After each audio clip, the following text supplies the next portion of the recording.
Assalamualaikum warahmatullahi wabarakatuh. Anak-anakku yang soleh dan solehah, bertemu kembali dengan Pak Rizal dalam pelajaran pendidikan agama Islam dan budi pekerti di kelas 4 semester Ghazal pada kurikulum Merdeka di tahun pelajaran ini. Hari ini kita akan belajar pada bab yang keempat, yaitu menyambut usia balik. Sebelum kita memulai pembelajaran, terlebih dahulu mari kita berdoa. A'udzu billahi minasyaitonir rajim. Bismillahirrahmanirrahim. Raditu billahi rabba wa bil islami dina wa bi Muhammadin nabiyya wa rasula. Rabbi zidni ilma warzuqni fahma. Amin. Shadaqallahul adzim. Terima kasih. Semoga dengan kita berdoa, kita dipermudah oleh Allah untuk memahami pelajaran pada hari ini. Anak-anakku, dalam pelajaran kali ini, capaian pembelajaran yang akan kita ambil adalah peserta didik mampu menyebutkan tanda-tanda usia balik atau kedewasaan, dapat membuat paparan mengenai tanda-tanda usia balik dalam pandangan ilmu fikih dan ilmu biologi, sehingga tertanam sikap syukur, taat beribadah, dan bertanggung jawab. Sedangkan tujuan pembelajarannya yang pertama, dapat menyebutkan tanda-tanda usia balik atau kedewasaan dengan benar. Yang kedua, dapat membuat paparan mengenai tanda-tanda usia balik dalam pandangan ilmu fikih dan ilmu biologi dengan benar. Anak-anakku yang soleh dan solehah, coba kalian perhatikan gambar di bawah ini. Kira-kira kalian pada hari ini ada di fase gambar yang keberapa ya? Ya, betul. Kalian masih berada di fase anak-anak. Yang pada fase itu kalian masih dalam tahap pendidikan dasar. Untuk dapat melihat atau menghitung berapa umur kalian, coba kita hitung berdasarkan tanggal lahir. Nah, sudah ketemu? Nah, kalau sudah ketemu, coba bagaimana perubahan tubuh kalian sejak kelas 1 sampai dengan kelas 4 ini. Apakah masih anak-anak atau sudah dewasa ya? Nah, tentunya kalian akan mengalami perubahan pada badan dan mental sesuai dengan perkembangan usia kalian. Nah, kita hari ini akan belajar tentang tahap perkembangan usia yang sangat penting. Sebab perkembangan usia ini berhubungan dengan kewajiban kita dalam menjalankan syariat agama Islam, yaitu perkembangan usia balik atau dewasa. Anak-anakku, balik secara bahasa berarti sampai. Sedangkan menurut istilah, balik ialah kedewasaan bagi seorang muslim, baik laki-laki ataupun perempuan, dengan ditandai diantaranya keluar mani atau mimpi basah bagi laki-laki dan bagi perempuan, serta ditandai dengan keluarnya darah haid. Ini tanda khusus yang dimiliki oleh perempuan. Nah, coba kita perhatikan gambar percakapan seorang kakak dan adik di bawah ini. Tengku ayo kita ke masjid. Dijawab oleh Tengku, aku kan belum wajib sholat. Kenapa belum wajib? Aku masih anak-anak, belum dewasa. Kakak kan sudah SMA, sedang aku masih SD. Batas dewasa itu bukan ditentukan oleh tingkat sekolahnya, Tengku, tapi diketahui dari tanda-tandanya. Baiklah, aku ingin belajar tanda-tanda balik itu. Nah, anak-anakku semuanya yang soleh dan solehah, sekarang bersama-sama kita mempelajari tanda-tanda balik. Di subtema hari ini kita akan belajar tanda-tanda usia balik menurut ilmu fikih. Ilmu fikih ialah ilmu yang mempelajari tentang hukum-hukum Islam. Fikih membahas tentang tata aturan ibadah baik yang berhubungan dengan Allah atau yang berhubungan dengan sesama manusia. Di antara bahasan itu adalah tentang tanda-tanda balik. Sekarang kira-kira kalian sudah mengetahui tanda-tanda balik menurut fikih belum ya? Kalau belum, maka mari kita pelajari pada hari ini sehingga nanti kita bisa mengetahui apakah ada perbedaan antara anak laki-laki dan perempuan dalam tanda-tanda balik menurut ilmu fikih. Sekarang kita saksikan video. Kenapa celanaku basah? Ahmad, kamu kok sudah bangun? Sekarang masih jam 2 pagi. Hehehe, aku nggak sengaja kencing. Hehehe, Wah, sudah besar. Kok masih ngompol? Tunggu. Ahmad, air kencingnya kok sedikit? Kenapa cuma kena celana? Tidak tercecer di tempat tidur. iya nih, enggak tahu juga aku. Ahmad, apa kamu merasakan sesuatu yang aneh waktu kamu ngompol tadi? Aneh? Enggak tuh. Tapi aku tadi sempat bermimpi sebelum akhirnya terbangun. Mimpi? Mimpi apa? Aku sudah lupa mimpinya. Yang jelas, waktu ngompol tadi, rasanya berbeda dari kencing biasa. Nggak salah lagi. Kamu tuh bukan ngompol, tapi baru saja mimpi basah. Mimpi basah? Jadi, ini yang mereka maksud tentang pubertas.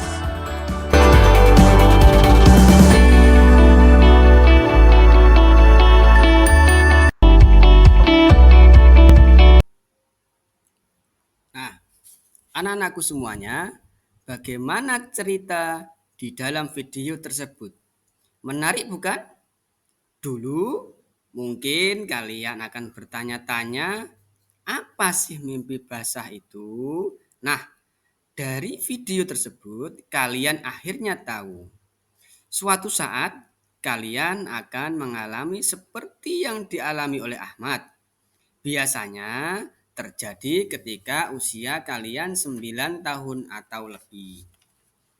Mimpi basah itu terjadi karena kalian bukan lagi sebagai anak-anak, tetapi kalian sudah tergolong menjadi anak yang masuk pada usia balik atau dewasa. Dan ternyata anak-anakku semuanya, mimpi basah juga dapat terjadi pada anak perempuan. Anak yang sedang mimpi basah berarti dia sedang berhadas besar atau disebut dengan junub. Agar dapat bersuci dari hadas besar, maka dia wajib mandi besar. Sekarang, tahukah kalian nama air yang keluar ketika kita mimpi basah? Ya, namanya adalah air mani atau sperma. Hari ini ada kisah yang kedua. Coba kalian perhatikan kisah yang kedua ini. Kisah yang kedua ini terjadi pada seorang anak bernama Aisyah. Aisyah ketika bangun, badannya terasa panas, kepalanya pusing. Dia mau pergi buang air dan berwudu ketika mau sholat subuh. Tiba-tiba Aisyah kaget melihat ada bercak darah di celananya. Aisyah tidak jadi ke kamar mandi. Ibunya memanggil, Aisyah, kok belum siap? Ibu sudah menunggu. Aisyah mengatakan dengan malu-malu bahwa Aisyah sudah keluar darah. Dia langsung pergi ke kamar Kak Faizah. Kak Faizah segera melepas mukenanya. Dia mengambil sesuatu di dalam lemari, lalu Kak Faizah mengajak Aisyah ke kamar mandi. Tak lama kemudian mereka pun keluar kamar mandi. Aisyah ingin berwudu. Ia mau sholat subuh berjamaah. Akan tetapi Kak Faizah berkata, Aisyah tidak usah sholat dulu ya. Aisyah lebih baik beristirahat lagi di kamar. Aisyah pun mengikuti saran Kak Faizah. Dia kembali ke kamar. Singkat cerita, Aisyah kemudian dijelaskan oleh orang tuanya bahwa darah yang keluar ketika Aisyah bangun pagi disebut dengan darah haid atau mens, atau bisa kita ketahui kadang kita mendengar darah menstruasi. Aisyah jangan takut, kata ibunya, karena itu adalah hal yang sudah biasa terjadi pada seorang anak perempuan. Aisyah ditanya oleh ibunya, oh iya, tadi Aisyah lihat darah haidnya berwarna apa? Darahnya berwarna merah terang, jawab Aisyah. Nah, ibunya kemudian berkata, warna merah terang biasanya terlihat pada hari pertama dan kedua saja. Darah yang keluar di awal menstruasi biasanya berwarna terang dan keluar cukup banyak. Darah itu akan berubah menjadi kecoklatan atau gelap pada hari-hari terakhir menstruasi, kata Ibu Aisyah. Oh, begitu ya, Bu. Darah menstruasi baru keluar itu memang agak berlendir dan bau ya, Bu, tanya Aisyah. Iya, itu sudah biasa Aisyah, makanya darah haid itu harus rajin dibersihkan, nasihat Ibu. Disingkat cerita, Aisyah merasakan perut bawahnya terasa sakit seperti kram. Aisyah sakit karena itu adalah awal dia berada di masa haid. Anak-anakku semuanya, bagaimana perasaan kalian setelah melihat, mendengar, dan membaca cerita tersebut? Dari cerita di atas, kalian menjadi tahu bahwa kodrat seorang anak perempuan akan mengalami seperti yang dialami oleh Aisyah, yaitu datangnya haid atau menstruasi. Datangnya haid menandakan bahwa kalian telah balik. Datangnya awal haid sebagai tanda balik yang tidak bisa dipastikan. Yang perempuan, kira-kira di usia berapa kalian akan mengalaminya? Bisa jadi ia datang ketika kalian di kelas 4 ini, atau bisa di kelas-kelas berikutnya. Untuk itu, bersiaplah menyambut dengan ilmu dan mental yang kuat. Ketika kalian yang perempuan datang haid, maka sama hukumnya dengan ketika kalian mimpi basah. Berarti kalian berada pada kondisi berhadas besar.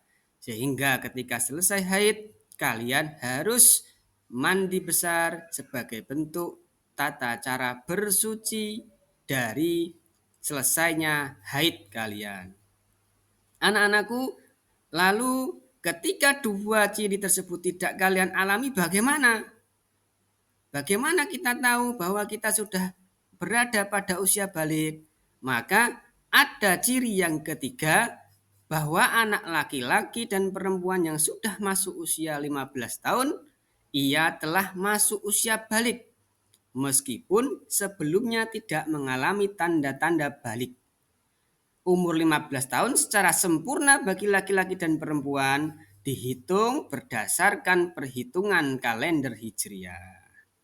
Akhirnya, sekarang kita tahu apa saja tanda-tanda usia balik menurut ilmu fikih.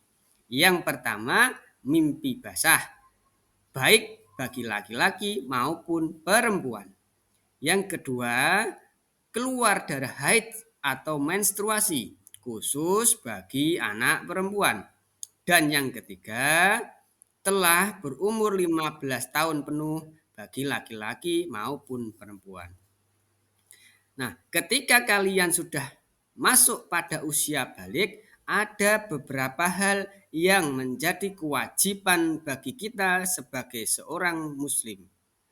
Kewajiban kita yang pertama, ketika kita selesai dalam keadaan berhadas besar tersebut, baik selesai bermimpi maupun selesai haid atau menstruasi, maka kewajiban pertama kalian adalah mandi besar.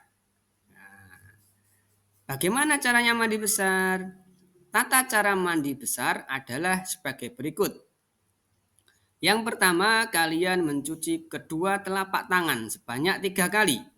Setelah itu, mencuci alat kelamin dengan tangan kiri sampai bersih. Setelah kalian mencuci, diteruskan dengan membersihkan tangan kiri dengan sabun. Dilanjutkan berwudu seperti ketika kita berwudu mau sholat. Berwudu dengan sempurna, mulai dari menggosok tangan sampai diakhiri dengan membasuh kedua kaki. Setelah berwudu, kalian kemudian menyela-nyela rambut kepala atau menuang air sebanyak 3 kali sampai kalian yakin air yang kalian tuangkan itu masuk sampai ke pangkal rambut. Yang keenam, menuangkan air kepada seluruh anggota badan sebagaimana kita mandi. Dan yang terakhir, kita membasuh kaki. Berarti ketika langkah-langkah ini sudah kita lakukan, otomatis kita sudah selesai mandi besar. Dan jangan lupa selesai mandi maupun sebelum mandi diawali dengan berdoa terlebih dahulu.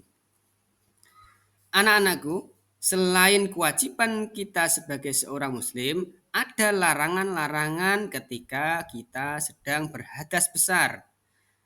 Larangan yang pertama, bagi orang yang berhadas besar yaitu kita dilarang untuk sholat, dilarang untuk sujud tilawah, dan dilarang untuk sujud syukur. Kita dilarang membaca, menyentuh, dan membawa Al-Quran. Kita dilarang berdiam di masjid atau masuk masjid. Dan kita juga dilarang untuk tawaf di Baitullah. Dari sebagian besar apa yang sudah Pak Rizal sampaikan, apakah kalian ada pertanyaan? Ketika nanti ada pertanyaan, silahkan diangkat tangan, kemudian sampaikan pertanyaan yang ingin kalian tanyakan. Demikian yang dapat Pak Rizal sampaikan. Atas perhatian kalian, Pak Rizal mengucapkan terima kasih. Anak-anakku, demikian pelajaran kita hari ini. Semoga bermanfaat bagi kita semuanya, terutama ini sebagai bentuk wujud kita menyambut usia balik sehingga kita tahu dan kita bisa menyiapkan dengan sebaik-baiknya. Akhirnya saya ucapkan Assalamualaikum warahmatullahi wabarakatuh.